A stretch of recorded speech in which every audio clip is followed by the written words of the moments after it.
Good morning बच्चों। Test first level 2 में question number 14 है। काफी प्यारा सा क्वेश्चन है। क्वेश्चन देखते हैं हम। क्वेश्चन कह रहा है बच्चों, in diagram a cylindrical tube is closed by a equiconvex lens जिसकी रिफ्रैक्टिव इंडेक्स 1.5 है। इस लेंस की रिफ्रैक्टिव इंडेक्स है बच्चों 1.5।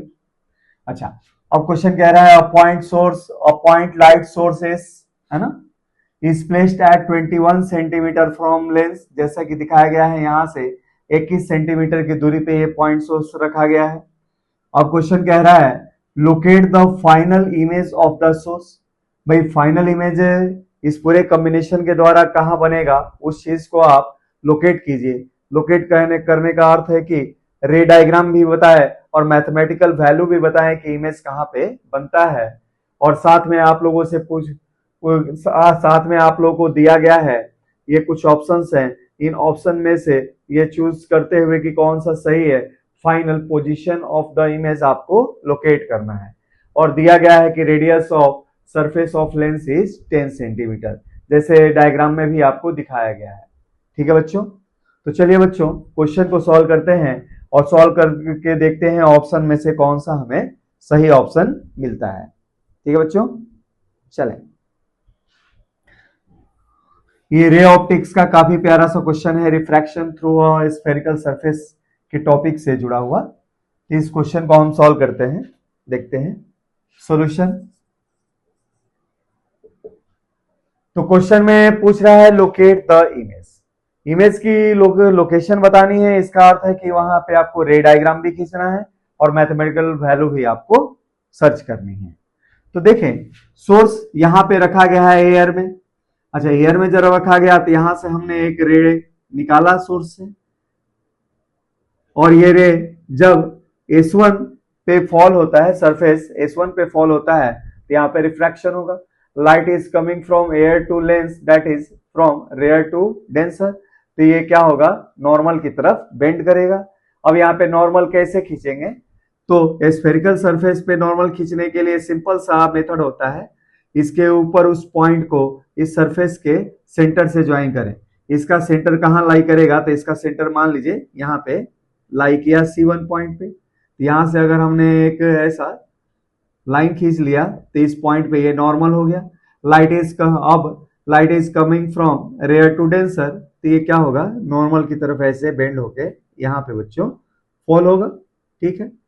अच्छा, अब यहाँ पे देखिए क्या होगा, यहाँ पे जो रे होगा जा रहा है किधर, लेंस से वाटर में। लेंस की रिफ्रैक्टिव इंडेक्स है 1.5 और वाटर की है 1.3। दैट इज ये जो रे है कहां से आ रही है, रेयर से, डेंसर से रेयर की तरफ जा रही है। तो ये क्या होगा, यहाँ पे नॉर्मल से दूर भागेगा। अब यहाँ पे नॉर्मल खींचने का तरीका है कि इस सरफेस के सेंटर से इस पॉइंट को ज्वाइन करें। तो इसका कर्वेचर चूंकि ऊपर के साइड में है तो इसका सेंटर ऊपर लाई करेगा। तो मान लो ये सेंटर हो गया बच्चों C2। अच्छा, यहाँ पे हमने क्या किया, C2 से, है ना, एक हमने ऐसी लाइन ले ली। अच्छा, अब क्या होगा बच्चों, तो होगा क्या, light is coming from denser to rarer. तो ये क्या होगा, दूर भागेगा, यहां से दूर भागेगा। तो ऐसे मान लीजिए प्रिंसिपल एक्सिस को आके यहाँ पे कट कर दिया। अच्छा, इस रे का हमने नाम दिया क्या, मान लीजिए रे क्या है, फर्स्ट। अच्छा, इसी सोर्स से दूसरी रे हमने निकाला, ये सेकंड, है ना। सेकंड जो रे निकाला ये सीधे ऑप्टिकल सेंटर से होते हुए विदाउट बीइंग रिफ्रैक्ट ऐसे यहां से पास करेगा। तो सेकंड रे और फर्स्ट रे एक दूसरे को यहाँ इंटरसेक्ट करते हैं, और रियली इंटरसेक्ट करते हैं तो कह सकते हैं कि सोर्स का यहाँ final real image H dash बनता है। ये तो हमने लोकेट कर लिया कि भाई इमेज सोर्स का कहाँ बनेगा। तो सोर्स का फाइनल इमेज कहाँ बनेगा, वाटर के अंदर और ट्यूब के अंदर। ट्यूब के ये बाहर वाली पोजीशन है और ये क्या है, ट्यूब के अंदर वाली पोजीशन है। तो फाइनल इमेज आपका क्या बनेगा, ट्यूब के अंदर और वाटर के अंदर। अब कितने डिस्टेंस पे बनेगा, इसको निकालने के लिए मान लीजिए वो डिस्टेंस क्या है, v। इसको निकालने के लिए रिफ्रैक्शन का हम फॉर्मूला इस्तेमाल करते हैं। अच्छा, अब रिफ्रैक्शन चूंकि दो सरफेस पे हो रहा है, एक सरफेस फर्स्ट पे और सरफेस 2 पे, तो दोनों पे अलग अलग हम रिफ्रैक्शन का फॉर्मूला बच्चों इस्तेमाल करते हैं। तो देखते हैं, बाई रिफ्रैक्शन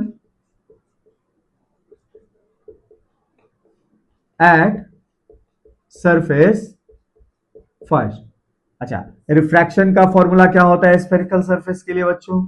तो mu two by v minus mu one by u equal to mu two minus mu one upon are.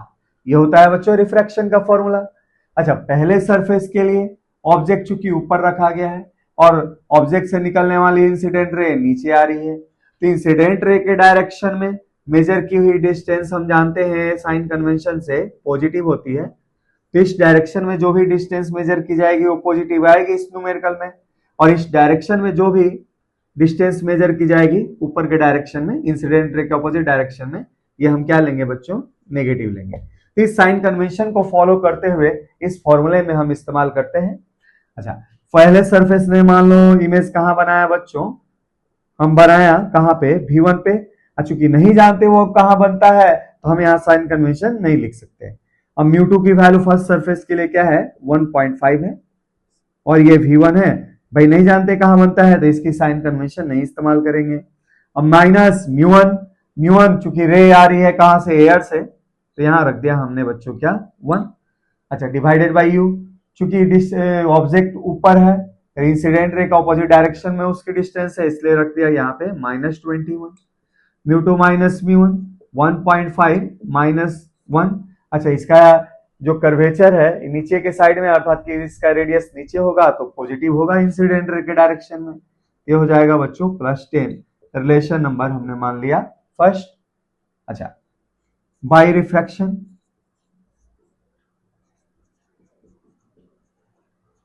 Eight surface 2, surface 2 पे रिफ्रैक्शन के लिए फॉर्मूला इस्तेमाल करते हैं।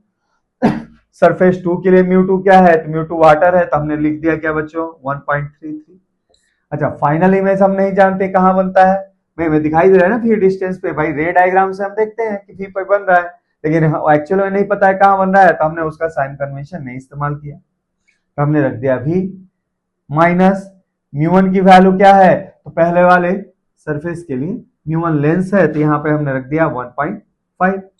अच्छा, यू क्या है? तो यहाँ से V1 डिस्टेंस पे है जो हमें साइन कन्वेंशन में नहीं पता था, तो हमने इस पर V1 रख दिया है ऐसे, equal to mu two minus mu one, mu two है 1.33 minus mu one 1.50 divided by, अब इसका रेडियस चूंकि ऊपर है, इसका कर्वेचर ऊपर साइड में है ना बच्चों, तो रेडियस ऊपर है तो हमने रख दिया यहाँ पे क्या? -10।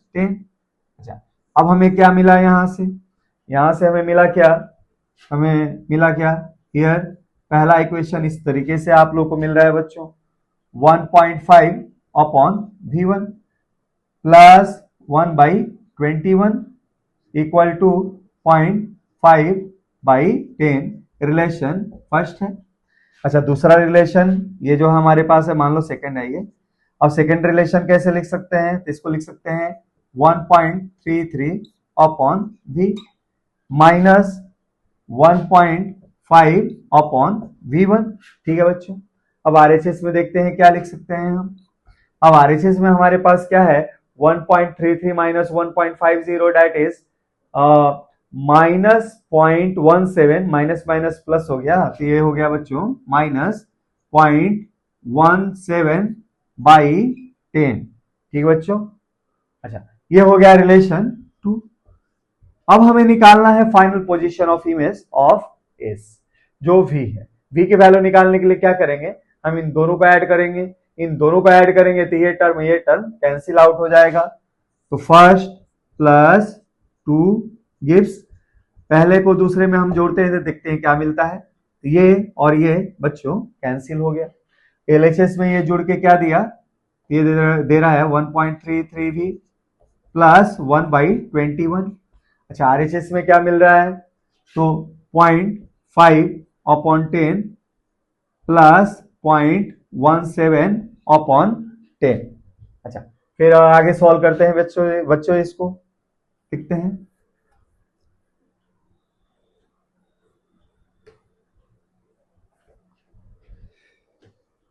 देखें, और इसको आगे हम बढ़ाते हैं, तो LHS में हमारे पास है 1.33/33 अपॉन V प्लस 1/21। अच्छा, RHS में क्या है? दोनों का डिनोमिनेटर 10 है, और ये हो गया 5667 6/7 जो हमने यहाँ पे 0 के रूप में ऐसे रख दिया। अच्छा, इसको ले गया इधर में 1.33/v इक्वल टू 0.067 माइनस 21। अच्छा, इसको जो सॉल्व करोगे तो v की वैल्यू क्या आएगी बच्चों आपको +70 सेंटीमीटर। पॉजिटिव साइन इमेज का ये दिखाता है कि फाइनल इमेज वाटर के अंदर बन रहा है और इनसाइड द ट्यूब बन रहा है। ये क्या होगा, इनसाइड वाटर और बिलो लेंस के नीचे। ये फाइनल पोजीशन है हमारा image of source is formed by this combination. तो चलिए बच्चों, और हम क्वेश्चन करते हैं इस टेस्ट में। ये थोड़ा सा बढ़िया सा क्वेश्चन था, इसमें रे डायग्राम आप खींचने की खुद से भी प्रैक्टिस कीजिएगा। बहुत सारी चीजें सीखने को आपको मिलेगी जब साइन कन्वेंशन वगैरह आप इस्तेमाल करेंगे। तो चलिए बच्चों, और क्वेश्चन हम सॉल्व करते हैं इस टेस्ट के ऊपर।